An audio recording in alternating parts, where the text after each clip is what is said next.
Goo Lagoon, a stinky mud puddle to you and me, but to the inhabitants of Bikini Bottom. Wrestling, greatest of all time. Let's talk about it. So, ladies and gentlemen, I'd like to present you a question. What makes a wrestler the GOAT? And for those unaware, GOAT stands for greatest of all time.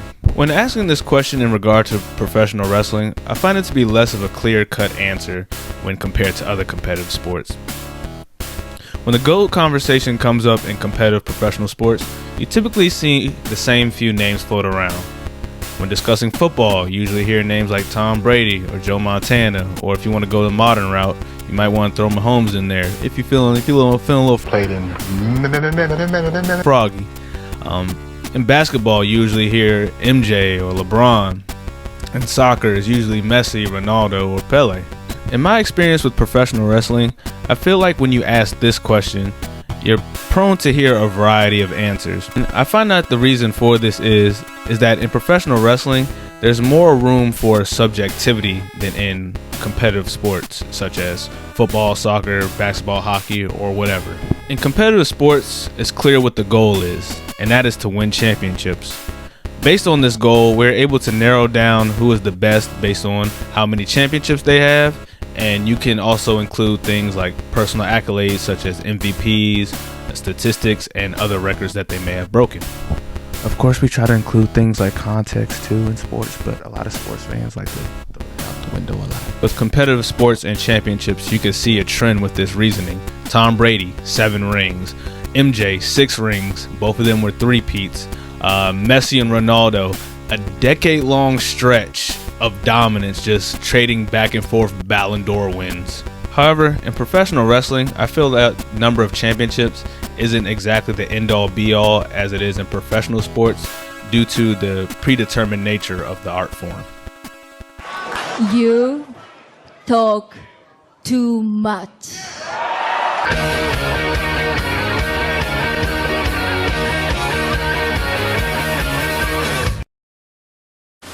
So, as my wrestling folk know, the winner of a wrestling match is determined by the booker of said wrestling company. In layman's terms, for my non-wrestling folk, the booker is the person who determines who wins and who loses the wrestling match. Allow me to paint a picture for you. Last year in the main event of WrestleMania 40, Cody Rhodes had finally finished the story and defeated Roman Reigns for the undisputed WWE Championship, ending his historic title reign at over 1,000 days. Yes, that man held it for that long. He was breaking hella records. Now, behind the scenes, someone had to make that decision for Cody to beat Roman Reigns in the main event. And the person behind that decision is the booker, who we just talked about. Now, historically, the booker for WWE has been The Fitness Gram Pacer test is a multi-stage aerobic capacity test. Now back to your regularly scheduled but program. These days, over the last couple of years, you may know the booker as a man named Triple H, and has been the booker since name redacted's public fall from grace. All right, brief learning time over. Back to the championship discussion. Now, please don't get me wrong. Championships can definitely be considered in the wrestling GOAT conversation, in my opinion. They are part of a wrestler's legacy and impact in wrestling history. But to me, it is not as much as an end-all, be-all trump card as it is in the competitive professional sports that we talked about previously. For example, let me pose this question to you for my folks that are into wrestling. Is Jinder Mahal higher on the GOAT list than Claudio Castagnoli because Claudio has never held a WWE World Championship and Jinder Mahal has?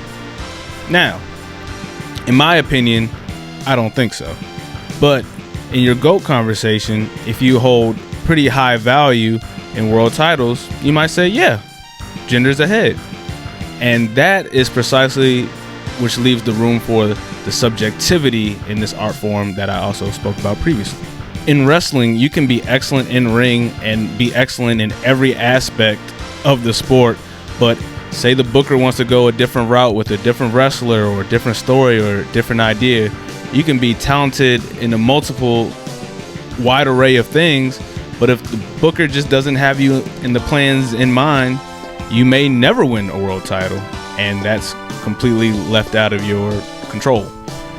And with that being said, I will list the main things that I consider when kind of debating or considering the GOAT conversation in wrestling.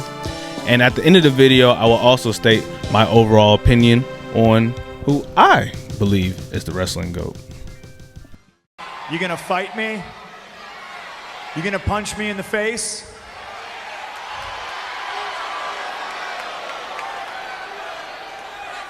Or do you gotta go ask your wife permission first? All right, let's start with the first criteria, in-ring ability. Now, in my personal tastes and preferences, this is perhaps the criteria I hold the most value in, because at the end of the day, for me, I am most interested on what happens in the ring. If you can go in and put in a 5-star classic or a banger, I'm typically going to be a happy camper. So for me, if a wrestler can really go in the ring, but their character might not be as interesting, or they might not be as sharp on the mic, if they can really go in the ring, I typically will probably be more forgiving. Because for me, you can be a wrestler with excellent presentation and really connect on the mic, but once that bell rings, if things are kind of shallow and hollow, I kind of go like, that was a bit of a letdown. It's like you see a trailer for a movie, and the trailer for the movie is really good, and he's like, I need to go see that movie.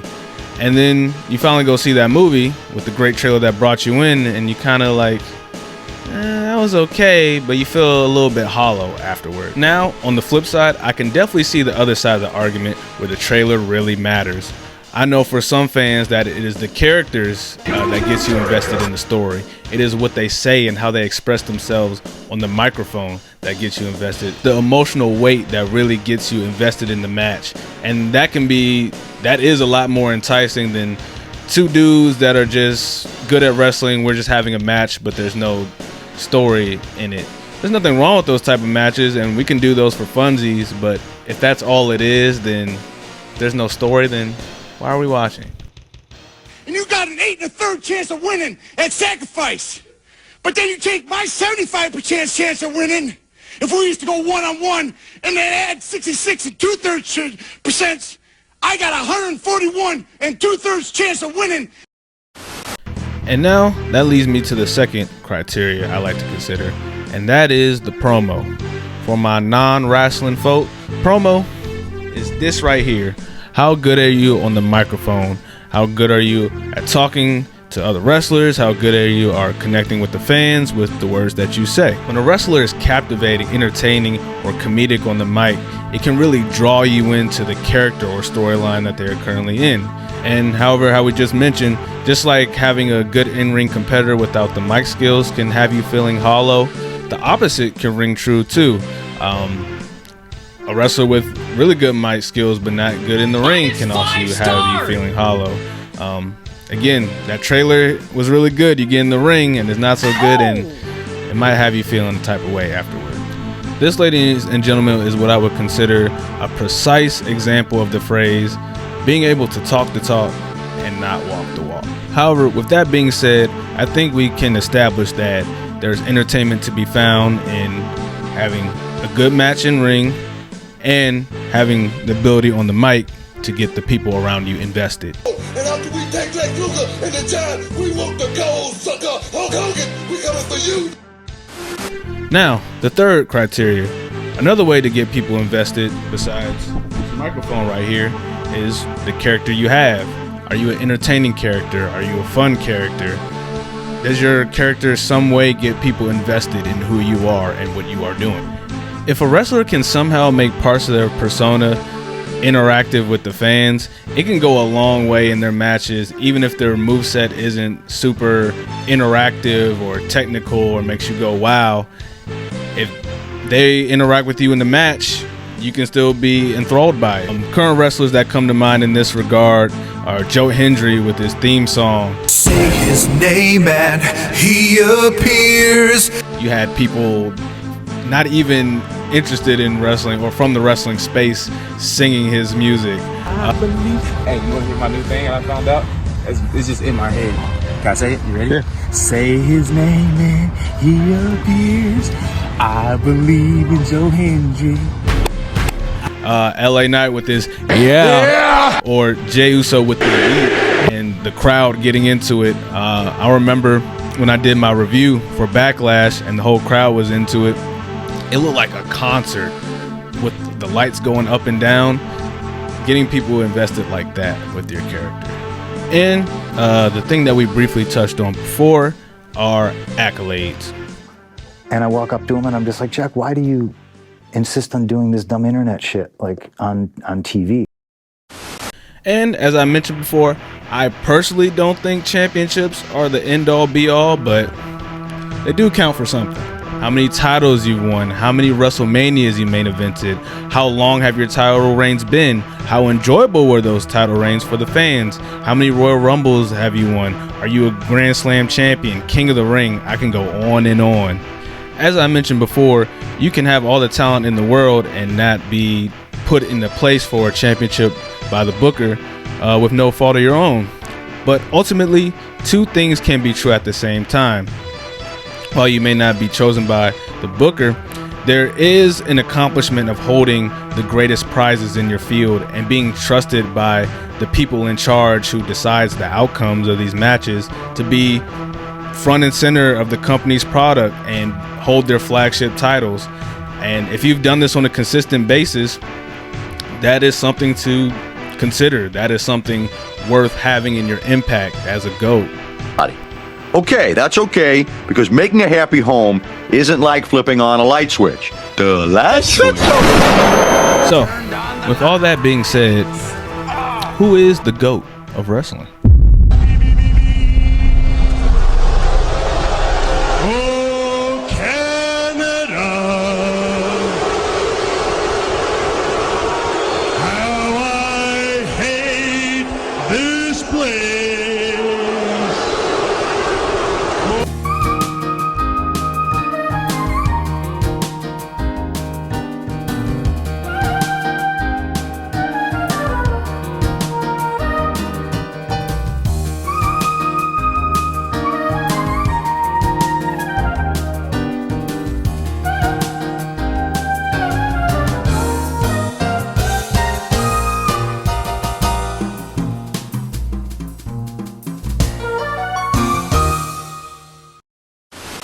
And my answer is, drumroll,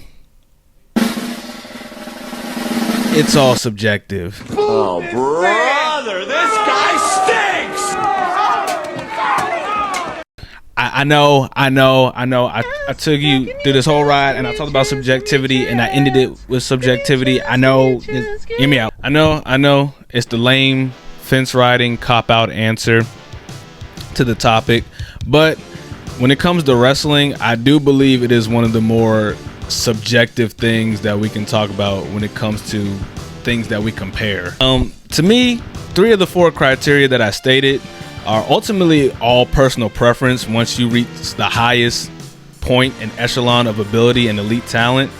And of course, elite talent can be subjective too, but that's a topic for another video one day. I mean, once you get to performers like Shawn Michaels, Bret Hart, at what point do you determine whose in-ring ability is better? I think at this stage, like once you reach that stage of skill, you're likely just choosing whose matches and style you enjoy more. At this point, do you like burgers or pizza? Both are good, but you do prefer one more than the other. Do you like the technical styles of Bret Hart, Bryan Danielson, Zack Sabre Jr., or the all-around performers like HBK, AJ Styles, Seth Rollins? Do you like strong style? Do you like fast-paced flips? Do you like nice counters? Do you like big old house fights? Do you like Olympic styles? Do you like brawlers? Do you like powerhouses? There's so much to choose from. Who's a better promo? Do you like the cutthroat style of MJF, the realness and honesty of CM Punk, or the interactive and comedic timing of The Rock? At the end of the day, wrestling is an all-you-can-eat buffet. You can choose what company you like, you can choose what style of wrestling you enjoy, and whose matches you want to follow and watch. Oftentimes, I think when we say GOAT for a wrestling pick, we choose who we like rather than from a true objective approach. But for this video, I really wanted to gather opinions outside of my own. So I wanted to gather opinions from people I know personally to see who was their pick for the wrestling GOAT.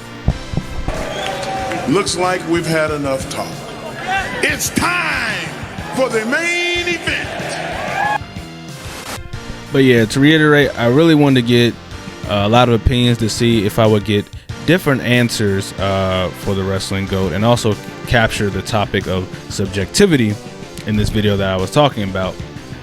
And also, just to preface this section, this sample size is concentrated to a certain generation. All my friends that I asked this question, we are all in our 20s, so we grew up in like the 2000s era of wrestling to the current era we watch now.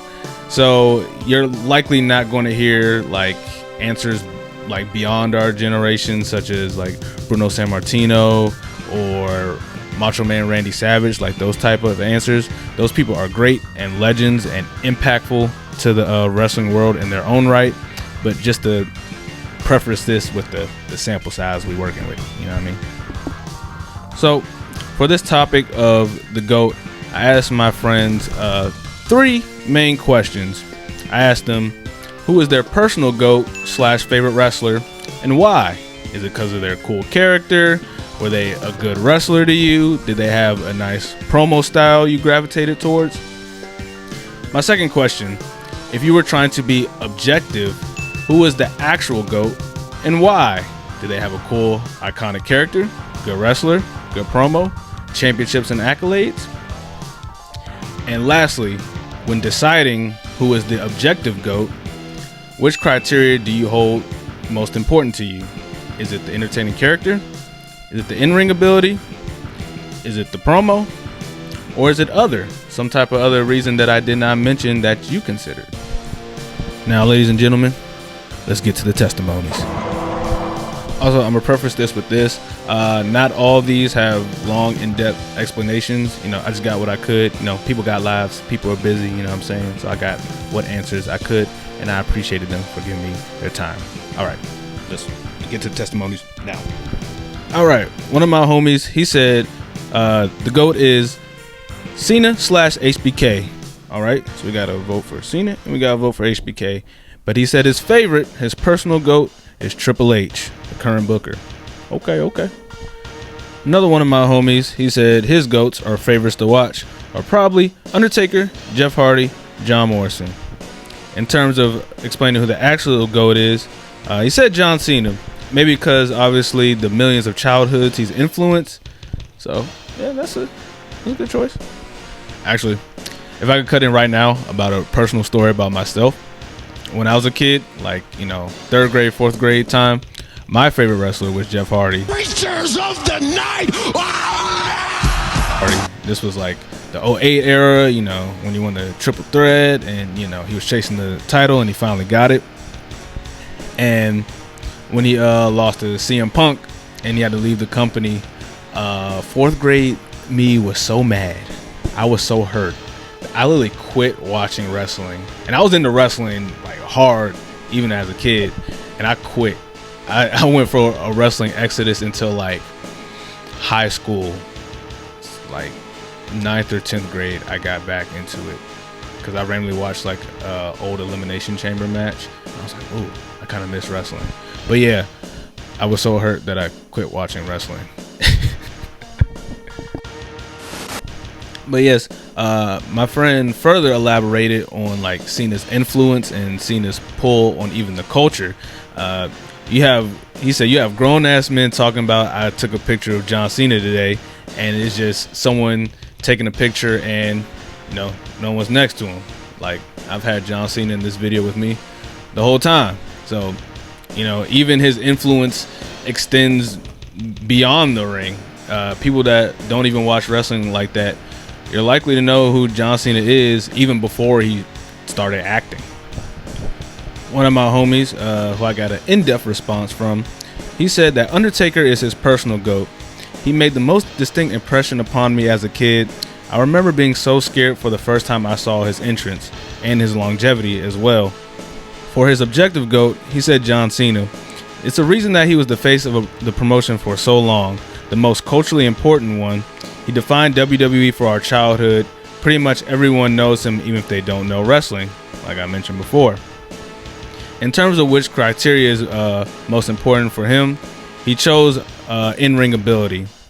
He said, in-ring ability is probably the most important to me. You got to have all three to be the GOAT, but being actually great in the ring and actually great at wrestling is most important. Iconic moves and finishers is what takes a wrestler from being good to great. Well said. Another one of my homies, for his personal GOAT, he also said Undertaker. He said amazing gimmick and concept of character. Development and story for all the years he was around was phenomenal. For his objective GOAT, we got another John Cena. He said mic and promo skills, championships, longevity, captivating the fan base, in-ring, move development over time, love and respect for the business and fans. His answer for what he considers the most when considering someone to be the GOAT, he chose other. He said being good at all is what makes John Cena the GOAT. There's nothing he couldn't do or wouldn't do for the business. One of my homies, I already knew his answer for his GOAT, but his GOAT is Randy Orton, and I asked him why. He regaled in time in 2009 when he was watching when like he messed up Vince McMahon. Like, remember when Randy was like a super crash out? He had anger issues and he was just like punting people in the skull, that kind of era. But he explained his actions. He was a cool character. Whether he acts as a heel or a face, he's still cool. He can do whatever he wants, and sometimes he's not being a face or a heel, and he's just being Randy. I totally agree with that. Unless he's just acting like super dastardly and he was like, okay, you know, Randy's being a heel, but it's almost like Randy's just Randy at this point. He could RKO somebody out of nowhere and it's just lovable. It's like, oh, Randy, you know what I mean? But all that to say that my man's here, he liked Randy Orton because he resonates with his cool character, one of the criteria that we spoke of before. But when talking about objectively who is the GOAT, we have another John Cena. He's starting to run away with this thing here. I'm tired of this, Grandpa. That's too damn bad! His reasoning for John Cena was championships and good on the mic. His highest priority to him are your character, being entertaining on the mic, and being good in ring. And his lowest priority is championships. Interestingly enough, for his GOAT honorable mention, he was the only one to have an honorable mention. He put Chris Jericho, and despite championships being the lowest in his personal preference, he quoted, "If he had as many titles as Cena's, he might be the GOAT," which is just interesting to put in there. I thought. Shout out to my man's here though. He gave me probably like one of the most comprehensive answers. Everybody that gave me answers, great job. I appreciate you. But he really went the extra mile here. He brought up Kevin Owens as an example as a good character. Can be face or heel, good in ring and promo. An example of someone who kind of has like all four traits: promo, good character, good in ring, connects with the crowd kind of thing. And he used Ricochet and as an example as someone that would never be at the top of his list. He recognizes him as a great in-ring talent and he thinks he's so cool to watch, but doesn't find him as captivating on the mic doing a promo. I find that to be another great example of the theme of this video, subjectivity. In his personal preference, you know, he likes Ricochet, but he would never be top of his GOAT list because he's missing that crucial promo part that's really important to his taste. All right, we're about to wrap up these testimonies in a second. It's probably good that I didn't get so many answers or this video would be like super long, you know what I mean? But as I mentioned before, the sample size is kind of limited as all my friends and I are like close in age. Like most of my friends are probably just like at most 2 years apart kind of thing. So I wanted to get a testimony from someone that's a little older than me. My older cousin, shout out to him. He's a little older than me, but not like by a lot. He's not like 15 years older than me or anything.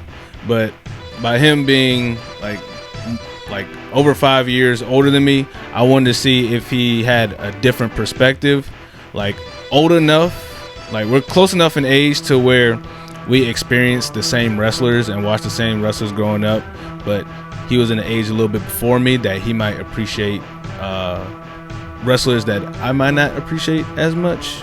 You know what I mean? So when asking my cousin who his personal GOAT is, he said Shawn Michaels has always been my GOAT. Great character, equally entertaining as a face or a heel, can wrestle in every type of match you can make. But when discussing who his objective GOAT is, he says, I think the actual GOAT is John Cena. The fact that he was able to be a main event level guy for so many years was crazy. Even with Rock and Austin, they didn't wrestle for that long compared to Cena, and he did a lot of that work as the champ too. He's the modern Ric Flair to me. I think that is really well put, you know, especially with them being tied for the record. Cena, he might break that record this year. He truly does give off the modern Flair vibe to me as well. When asking him what does he consider the most for GOATs and GOATs conversations, he said 3 things. He says, I think it's connecting to the fans on the mic, being good in the ring, and having signature and memorable moments to reference. When referencing his top 5 favorites, he said HBK at number 1, Cena at 2, Rock at 3, Undertaker at 4, and Kurt Angle at 5, with Austin and Triple H being right outside of that, missing the cut as honorable mentions for him. Now, I saved this testimony for last. I wanted to throw in a wild card, if you will. So this testimony is really just for funsies. The last person I asked was my girlfriend.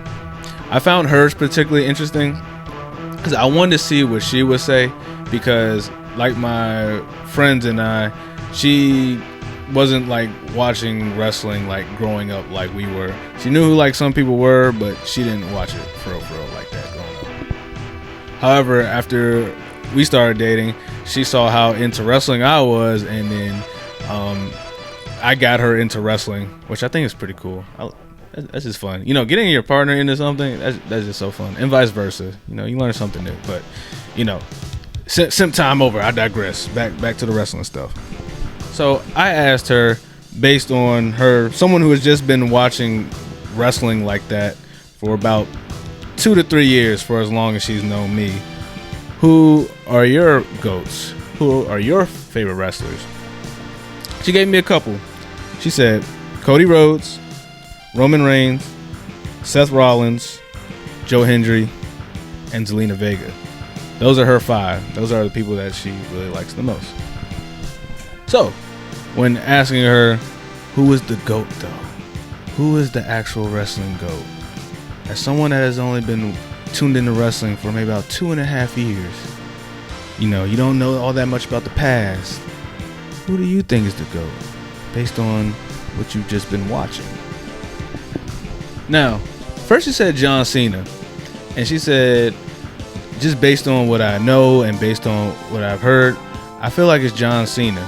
But, you know, I didn't grow up on him like that. She started watching, you know, after like John Cena went to go like act and stuff like that. So when she started watching, you know, Cena hasn't really been around.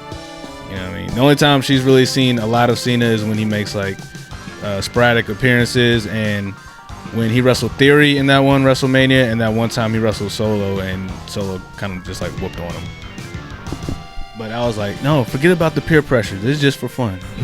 Who do you think is the GOAT? Who is your GOAT, your actual GOAT? And she said to me, drum roll, she said Seth Rollins. Seth Rollins is her choice. You see why I want to do this wild card thing? I thought it'd be fun. I thought it'd be funny. She mentioned Seth Rollins because he has cool storylines, and she likes his story with the Shield. You know, how he started out in this group, turned on Roman, and then Roman later became an antagonist, and they have this whole relationship, and she thinks he has good matches as well. So I just found that interesting. I stuck that in for funsies. For my people that watch wrestling like that, don't take this too seriously. Just for fun. It was just a fun pick I wanted to put in. I've only been watching wrestling for 2 years. Oh, and I'd be failed to remiss that she also liked his like real life story, him overcoming injuries and coming back, you know, and thinks he's like does all well in all three. You know, solid promo, great in the ring, cool character, connects with the fans. You know, he has the entrance, the whoa, you know, Seth freaking Rollins, you know, all that. You know, you get it. But I get it. Now you guys like Tyson. We've heard testimonies. We hear what your friends think, but you're stalling. You're afraid to say your pick. Who are your GOATs?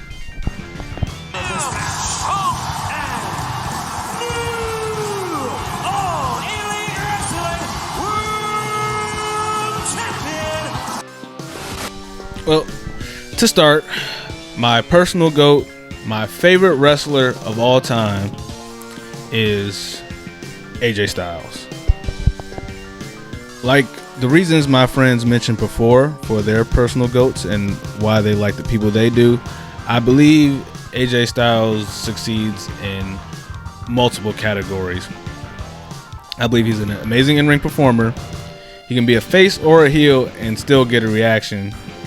He's shown the ability to hold top titles across multiple companies and be the top guy in that company. He did it multiple times in TNA. He did it in New Japan. He did it twice in WWE. And both of those were well received, especially the second one, lengthy title reigns.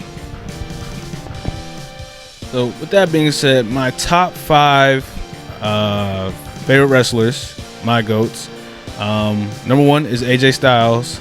2 through 5 is in no particular order. It's just people I know that are in my top 5. Kurt Angle, Chris Jericho, Shawn Michaels, CM Punk. That 5 may fluctuate. I may not be thinking of like a person that comes to mind right now, but I'm gonna say CM Punk. And I like those people all for similar reasons than AJ. I believe they are good in ring, can be face or heel, really good on the mic, whether it's comedic, they're serious. For some reason, they're really good on the mic. And, you know, they can be your champion. They can be your top guy if you want them to be, if you book them to be. Now, my objective pick, my objective GOAT pick.